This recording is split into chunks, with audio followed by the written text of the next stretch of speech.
ତାଳଚେର ହିଙ୍ଗୁଳା ମାଙ୍କ ଇତିହାସ ପ୍ରସିଦ୍ଧ କାହାଣୀ ଜୀବନ୍ତ ଦର୍ଶନ ଦେଲେ ଅଗ୍ନିରୂପୀ ମା ହିଙ୍ଗୁଳା। ଅଗ୍ନି ରୂପରେ ଦର୍ଶନ ଦେଲେ ତାଳଚେର ମା ହିଙ୍ଗୁଳା। ଅଧିଷ୍ଠାତ୍ରୀ ଦେବୀ ମା ହିଙ୍ଗୁଳାଙ୍କ ଧାମରେ ଲକ୍ଷ ଲକ୍ଷ ଶ୍ରଦ୍ଧାଳୁ। ଅନୁଗୁଳ ଜିଲ୍ଲା ଗୋପାଳ ପ୍ରସାଦ ପୀଠରେ ତାଳଚେରର ଅଧିଷ୍ଠାତ୍ରୀ ଦେବୀ ମା ହିଙ୍ଗୁଳାଙ୍କ 9 ଦିନିଆ ବାର୍ଷିକ ଯାତ୍ରା ଆଜିଠାରୁ ଆରମ୍ଭ ହୋଇଛି। କାଳବୈଶାଖୀ ପ୍ରଭାବରେ ଗତକାଲି ରାତିରେ ଝଡ଼ ତୋଫାନ ସହିତ ବର୍ଷା ହୋଇଥିବା ବେଳେ ଆଜି ପ୍ରଚଣ୍ଡ ଖରା ସତ୍ତ୍ୱେ ମାଙ୍କୁ ଦର୍ଶନ କରିବା ପାଇଁ ଉଭାସ୍ଥଳୀ ଓ ପୀଠସ୍ଥଳୀରେ 3 ଲକ୍ଷରୁ ଅଧିକ ଭକ୍ତଙ୍କ ସମାଗମ ହୋଇଛି। ଅଗ୍ନିରୂପୀ ମା ହିଙ୍ଗୁଳା ଚଳିତ ବର୍ଷ ମନ୍ଦିରର ପଶ୍ଚିମ ଦିଗରେ ଆବିର୍ଭାବ ହୋଇଛନ୍ତି। ଆଜି ସକାଳୁ ଦେହୁରୀଙ୍କ ଦ୍ୱାରା ଉଭାସ୍ଥଳୀରେ ପାରମ୍ପରିକ ପୂଜାର୍ଚ୍ଚନା ସହ ମାଙ୍କ ମାଜଣା କରାଯାଇଥିଲା।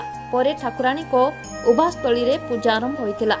ବହୁ ସଂଖ୍ୟାରେ ଶ୍ରଦ୍ଧାଳୁ ସେଠାରେ ଗୁଡ଼, ଘିଅ, ମହୁ, ନଡ଼ିଆ, ଶାଢ଼ୀ, ଧୂପ, ଚନ୍ଦନ, ଛିଟ, ଉଖୁଡ଼ା ଆଦି ସମର୍ପଣ କରି ମାଙ୍କୁ ଆରାଧନା କରିଥିଲେ।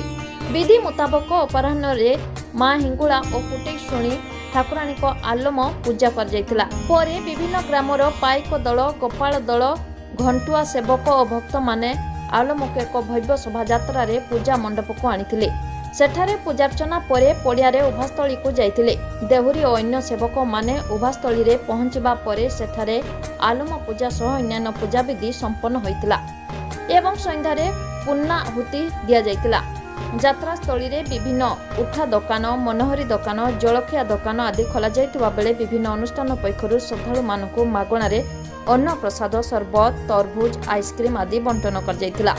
ମାଙ୍କ ଯାତ୍ରା ପାଇଁ ଉଭୟ ମନ୍ଦିର ଓ ଉଭାସ୍ଥଳୀରେ ପ୍ରଶାସନ ଓ ମନ୍ଦିର ଟ୍ରଷ୍ଟ ବୋର୍ଡ ପକ୍ଷରୁ ବ୍ୟାପକ ବ୍ୟବସ୍ଥା କରାଯାଇଥିଲା।